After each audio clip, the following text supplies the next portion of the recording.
بسم اللہ الرحمن الرحیم۔ میں آئے دن دیکھتا ہوں کہ دارالفتہ سے فتوے نہیں، سرحدیں جاری ہوتی ہیں۔ فلاں شخص اہل سنت والجماعت سے خارج ہے، فلاں گروہ اہل سنت کے دائرے میں نہیں آتا، فلاں فکر بدعتی ہے، فلاں جماعت اہل سنت سے باہر ہے۔ اور میں بیٹھ کر سوچتا ہوں کہ اگر کوئی آدمی اہل سنت والجماعت سے خارج ہو جائے تو اس سے فرق کیا پڑتا ہے؟ قیامت کے دن اللہ کیا پوچھے گا؟ یہ پوچھے گا کہ تم اہل سنت والجماعت میں تھے یا نہیں تھے؟ قرآن میں کہاں یہ سوال ہے؟ حدیث میں کہاں یہ اصطلاح آئی ہے؟ اللہ نے ہمیں اہل سنت والجماعت بننے کو کہا تھا یا مسلمان بننے کو؟ یہ بات سمجھ لیجیے، جس گروہ کو نہ اللہ نے بنایا، نہ اس کے رسول نے نام دیا، نہ قرآن نے اسے ہماری شناخت بتایا، اس میں سے کسی کو نکالنے یا داخل کرنے کا کیا مطلب ہے؟ آپ ایک ایسے فیصلے کے دعوے دار بن رہے ہیں جس کا اختیار آپ کو دیا ہی نہیں گیا۔ بات سمجھیے، دین اللہ کا عطیہ ہے۔ جو اللہ پر ایمان لائے، جو رسول پر ایمان لائے، جو قرآن کو مانے، اس کی ایمانی شناخت مکمل ہو گئی۔ اب کسی انسان کو یہ اختیار کس نے دیا کہ وہ اس شناخت کو منسوخ کر دے یا سلب کر لے، سیز کر لے اور کہے کہ تم اہل سنت سے خارج ہو؟ یہ اختیار کہاں سے آیا؟ کسی مدرسے سے، کسی فتوے سے، کسی فقہی کتاب سے؟ یہ اختیار تو اللہ کے پاس ہے۔ فیصلہ قیامت کے دن ہوگا۔ ہم کون ہوتے ہیں نجات کے سرٹیفکیٹ بانٹنے والے؟ ہمیں تو اپنی نجات کی فکر ہونی چاہیے۔ ہم دوسروں کے انجام کا فیصلہ کر رہے ہیں۔ میرے بھائی، یہ علمی بات نہیں ہے، یہ تکبر ہے، اختیار کا نشہ ہے۔ اب آئیے اس تاریخی سوال کی طرف کہ اہل سنت والجماعت بنے کیسے؟ صدر اول میں کسی نے خود کو اہل سنت والجماعت نہیں کہا، وہ صرف مسلمان تھے، یعنی ابتدا میں مسلمان شناخت تھی، بعد میں موقف شناخت بنا، اور پھر موقف نے عنوان کی شکل لے لی۔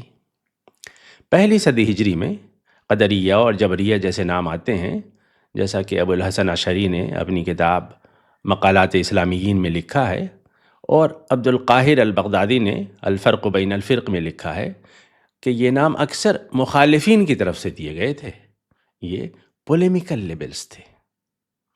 دوسری صدی ہجری میں ایک اہم علمی فرق سامنے آتا ہے۔ یہ فرق سیاسی نہیں تھا، یہ فقہی منہج کا فرق تھا۔ کوفہ میں ایک مخصوص علمی ماحول تھا، وہاں روایات کی تعداد مدینہ کے مقابلے میں کم تھیں، سوالات زیادہ تھے اور عملی مسائل پیچیدہ تھے۔ اس پس منظر میں قیاس، اجتہاد اور استدلال کی ایک مضبوط روایت پیدا ہوئی۔ امام ابو حنیفہ اسی ماحول کے پروردہ تھے، انہیں اس کا نمائندہ بھی کہہ لیجئے۔ دوسری طرف مدینہ تھا، جہاں آثار صحابہ کثرت سے موجود تھے۔ عمل اہل مدینہ کو حجت سمجھا جاتا تھا اور روایت پر زیادہ اعتماد کیا جاتا تھا۔ امام مالک اس منہج کے نمائندہ تھے۔ پھر امام شافعی آئے، انہوں نے دونوں کے درمیان اصولی بحث کو باقاعدہ شکل دی۔ انہوں نے اہل الرائے پر تنقید بھی کی اور حدیث کو بنیاد بنانے پر زور دیا۔ مگر یہاں ایک بنیادی بات سمجھ لیجئے، یہ مناہج کا اختلاف تھا، ایمان کا نہیں۔ یہ طریقہ استنباط کا فرق تھا، اسلام کی حد بندی کا نہیں۔ خطیب بغدادی اور ابن عبد البر جیسے مورخین اور محدثین نے اس تنوع کو اپنی کتابوں میں محفوظ کیا ہے، مگر کہیں یہ نہیں ملتا کہ اس مرحلے پر ایک دوسرے کو اسلام سے خارج کیا گیا ہو۔ اختلاف تھا، مناقشے تھے، شدید علمی تنقید تھی، لیکن اخراج نہیں تھا۔ کسی نے یہ نہیں کہا کہ تم ہمارے طریقے پر نہیں، لہٰذا تم اسلام سے خارج ہو۔ یہاں سے ہمیں ایک بڑا سبق ملتا ہے، اختلاف اگر منہج کا ہو تو وہ تنوع بن جاتا ہے، اور جب اسے شناخت بنا دیا جائے تب وہ تقسیم بن جاتا ہے۔ 218 ہجری میں خلیفہ مامون کے دور میں ایک بڑا انٹلیکچول کرائسس پیدا ہوا۔ مسئلہ یہ تھا کہ قرآن مخلوق ہے یا غیر مخلوق۔ معتزلہ جو عقل کو زیادہ مرکزی حیثیت دیتے تھے، یہ کہتے تھے کہ قرآن مخلوق ہے۔ ان کا استدلال یہ تھا کہ اگر قرآن کو قدیم مان لیا جائے تو تعدد قدمہ لازم آئے گا۔ ریاست نے اس موقف کو اختیار کر لیا اور پہلی بار عقیدہ ایک ریاستی مسئلہ بن گیا، ایڈمنسٹریٹو ایشو بن گیا۔ علماء سے سوال کیا جانے لگا، کیا قرآن مخلوق ہے؟ جو انکار کرتا اسے سزا دی جاتی۔ اسی کو تاریخ میں محنہ کہا جاتا ہے۔ احمد بن حنبل نے اس موقع پر سرکاری موقف قبول کرنے سے انکار کر دیا۔ انہیں قید کیا گیا، کوڑے لگائے گئے، آزمائش میں ڈالا گیا۔ ابن ابی اعلیٰ اور امام ذہبی جیسے مورخین نے اس قسم کی تفصیلات اپنی کتابوں میں لکھی ہیں۔ یہاں ایک اہم تبدیلی ہوئی۔ جو لوگ ریاستی جبر کے مقابلے میں سنت پر قائم رہے انہیں اہل سنہ کہا گیا۔ یہ کوئی وحی سے آیا ہوا نام نہیں تھا، یہ ایک موقف تھا، یعنی ہم اس نظریے کے مقابلے میں سنت کے ساتھ ہیں۔ یہ ایک تھیولوجیکل پوزیشن تھی، مگر آہستہ آہستہ یہی موقف ایک وسیع شناخت بن گیا۔ پھر یہی شناخت نارمیٹو اسلام سمجھا جانے لگا۔ یہاں ہمیں رک کر ایک بات سمجھنی چاہیے۔ اہل سنت ابتدا میں ایک دفاعی عنوان تھا، ایک مخصوص بحران کے رد عمل میں، مگر بعد میں وہ عمومی شناخت بن گیا۔ اب آئیے تیسری صدی کی طرف۔ یہاں ایک نئی صورت پیدا ہوئی۔ عقیدے کو منظم انداز میں بیان کیا جائے۔ ابو الحسن اشعری سامنے آتے ہیں۔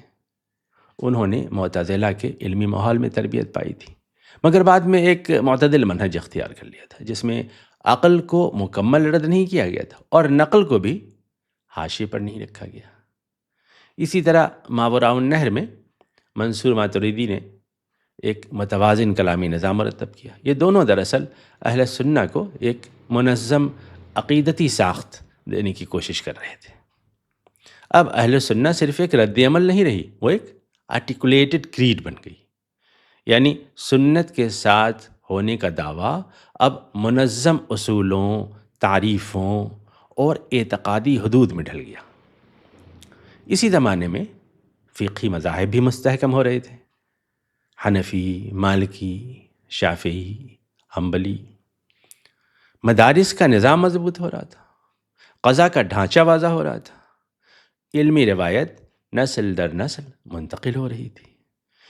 یہاں ایک اہم تبدیلی ہوئی۔ عقیدہ اور فقہ ایک دوسرے کے ساتھ جڑنے لگے، یعنی حنفی ماتریدی، شافعی حنبلی اشعری۔ اگرچہ یہ مکمل اور سخت تقسیم نہیں تھی، مگر عمومی رجحان یہی بنا۔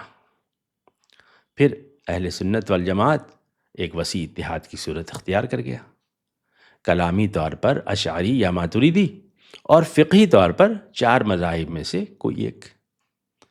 یہ اتحاد تاریخی طور پر مضبوط تھا، مگر سوال باقی ہے، کیا قرآن نے اس اتحاد کا نام رکھا تھا؟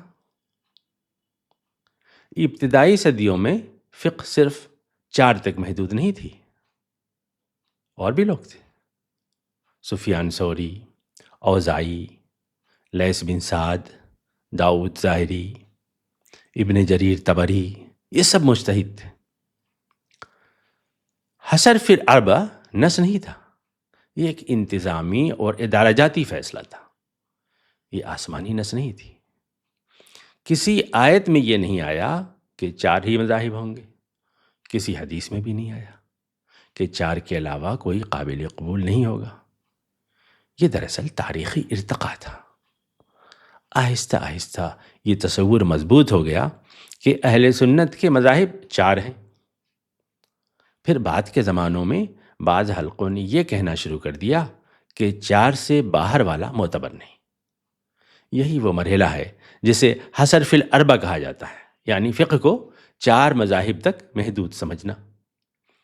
لیکن یہاں ایک اور بات بھی سوچنے کی ہے، اور یہ بڑی اہم بات ہے، غور کیجیے۔ امام ابن جریر طبری، اسلامی تاریخ کا ایک عظیم نام، ان کی تفسیر نے ہمارے فکری سفر کا رخ متعین کیا۔ ان کی تاریخ نے ہمارے تاریخی شعور کی بنیاد رکھی۔ وہ بغداد میں بیٹھے تھے، اسلامی دنیا کے علمی مرکز میں، عین قلب میں، پھر بھی ان کے نام سے کوئی مستقل فقہی مکتب تاریخ میں باقی نہیں۔ ان کے شاگردوں کا حلقہ آگے نہیں بڑھا، تو کیا یہ کہا جائے کہ وہ علمی طور پر کمزور تھے؟ ہرگز نہیں۔ پھر سوال یہ ہے کہ بعض مکاتب کیوں باقی رہے اور بعض کیوں نہیں؟ یہ محض علمی قوت کا معاملہ نہیں تھا، یہ سیاسی، سماجی اور ادارہ جاتی عوامل کا بھی نتیجہ تھا۔ اور یہ بھی ذہن میں رکھیے کہ صرف سفیان ثوری، اوزاعی یا لیث بن سعدی نہیں، ان صدیوں میں درجنوں نہیں بلکہ تقریباً 100 کے قریب ایسے فقہا گزرے ہیں جو علمی مرتبے میں ابو حنیفہ اور شافعی سے کم نہ تھے، مگر ان کے مکاتب تاریخ میں آگے نہ بڑھ سکے۔ تو یہ کہنا کہ جو بچے وہ سب سے زیادہ علمی طور پر مضبوط تھے، یہ ایک سادہ سا اور ناکافی تجزیہ ہے۔ حقیقت اس سے کہیں پیچیدہ ہے۔ یہی وجہ ہے کہ 4 مذاہب کا باقی رہ جانا ایک تاریخی عمل تھا، مگر اسے نجات کا معیار بنا دینا یہ بات کا رویہ ہے۔ اب ایک اور بنیادی سوال کی طرف آئیے۔ اہل سنت والجماعت میں لفظ الجماعت آتا ہے۔ عام طور پر یوں سمجھ لیا جاتا ہے کہ جماعت یعنی اکثریت، جماعت یعنی گروہ، جماعت یعنی بھیڑ۔ مگر سوال یہ ہے کہ کیا جماعت صرف تعداد کا نام ہے؟ حضرت عبداللہ بن مسعود کا قول ہے، الجماعت ما وافق الحق ولو كنت وحدك۔ جماعت وہ ہے جو حق کے موافق ہو، چاہے تم اکیلی ہی کیوں نہ ہو۔ یہ جملہ پورا تصور بدل دیتا ہے۔ جماعت نام نہیں ہے، جماعت تعداد نہیں ہے، جماعت اکثریت نہیں ہے، جماعت کیا ہے؟ حق۔ اگر ایک آدمی بھی حق پر ہو تو وہی جماعت ہے، اور اگر ہزاروں لوگ باطل پر ہوں تو وہ جماعت نہیں بنتے۔ یہی بات قرآن بھی ہمیں ایک بڑی مثال کے ذریعے سمجھاتا ہے، اور وہ مثال ہے ابو الانبیاء ابراہیم کی۔ قرآن انہیں توحید خالص کی علامت کے طور پر پیش کرتا ہے۔ وہ اکیلے کھڑے تھے، پورا معاشرہ ان کے خلاف تھا، مگر قرآن کہتا ہے ان ابراہیم کان امتن، ابراہیم خود ایک امت تھے۔ امت کا وزن عدد میں نہیں، معیار میں ہے۔ ایک آدمی اور امت، کیوں؟ کیونکہ وہ حق پر تھے۔ تو اصل سوال یہ نہیں کہ آپ کے پیچھے کتنے لوگ ہیں، اصل سوال یہ ہے کہ آپ حق پر ہیں یا نہیں۔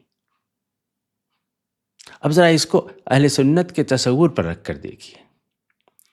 اگر کوئی گروہ کہے ہم بڑی جماعت ہیں، ہماری تعداد زیادہ ہے، ہماری مساجد زیادہ ہیں، یا زیادہ مساجد پر ہمارا قبضہ ہے، ہمارے مدارس زیادہ ہیں، ہمارے پاس مولوی زیادہ ہیں، تو کیا یہ خود بخود حق کی دلیل بن جاتا ہے؟ نہیں، ہرگز نہیں۔ ابن مسعود کا معیار واضح ہے، حق معیار ہے، بھیڑ نہیں۔ اور یہاں ایک اور مسئلہ پیدا ہوتا ہے۔ اہل سنت کی تعریف خود اہل سنت کے اندر متفق علیہ نہیں رہی، کبھی نہیں رہی۔ ابو الحسن اشعری ایک انداز سے اس کی تعیین کرتے ہیں، اور عبد القاہر البغدادی اپنی کتاب الفرق بین الفرق میں اہل سنت کی ایک مخصوص کلامی تعریف پیش کرتے ہیں، جس میں اشعری عقیدہ اور بعض فقہی حدود کو مرکزی حیثیت حاصل ہے۔ ابن تیمیہ کے ہاں اہل سنت کے دائرے میں اور بھی لوگ آ جاتے ہیں، اور وہ تو اشاعرہ کو بھی اس میں شامل کرتے ہیں، جبکہ بعد کے بعض سلفی علماء اشاعرہ ہی کو اہل سنت سے خارج کر دیتے ہیں۔ تو سوال یہ ہے کہ اہل سنت کی تعریف طے کون کرے گا؟ اور جب تعریف پر ہی اتفاق نہیں تو اسے ایمان کی سرحد کیسے بنایا جا سکتا ہے؟ اگر جماعت کا مطلب بھیڑ ہے تو تاریخ میں ہر دور میں کئی بھیڑیں رہی ہیں۔ اگر جماعت کا مطلب حق ہے تو پھر حق قرآن و سنت سے طے ہوگا، لیبل سے نہیں، برانڈ سے نہیں۔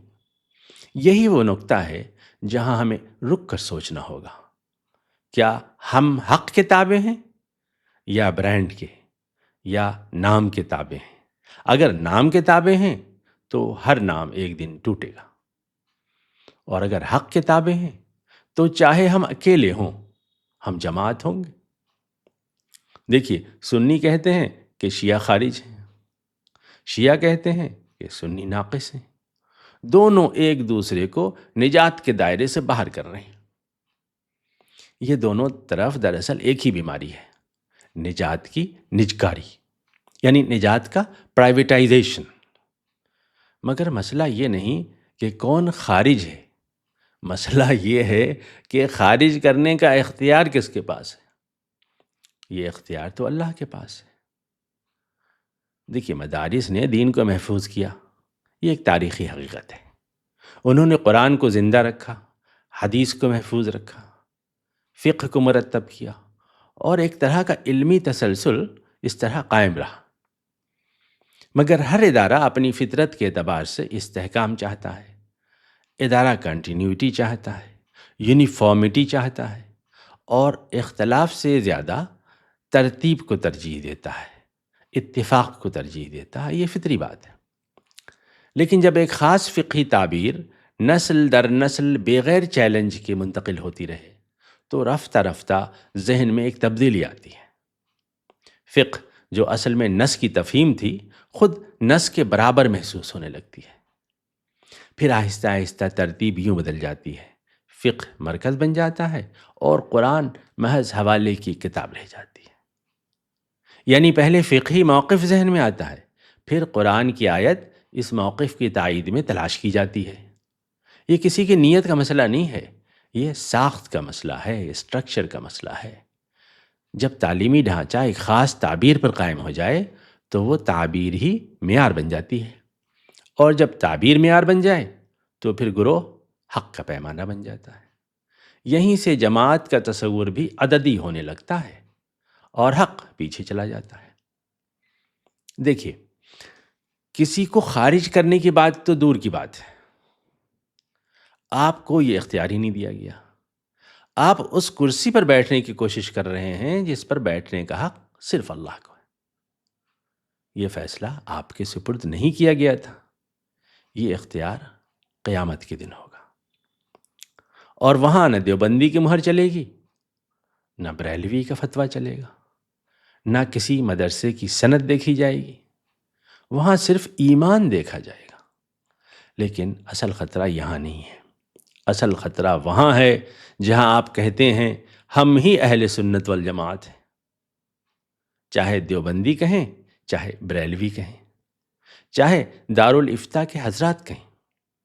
جب آپ یہ کہتے ہیں کہ ہم ہی اصل اہل سنت ہیں تو بھائی آپ بہت خطرناک جگہ پر کھڑے ہیں۔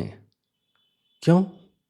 اس لیے کہ اللہ نے آپ کو اہل سنت بننے کا حکم نہیں دیا تھا، اللہ نے آپ کو مسلمان کہا تھا، هو سماکم المسلمین۔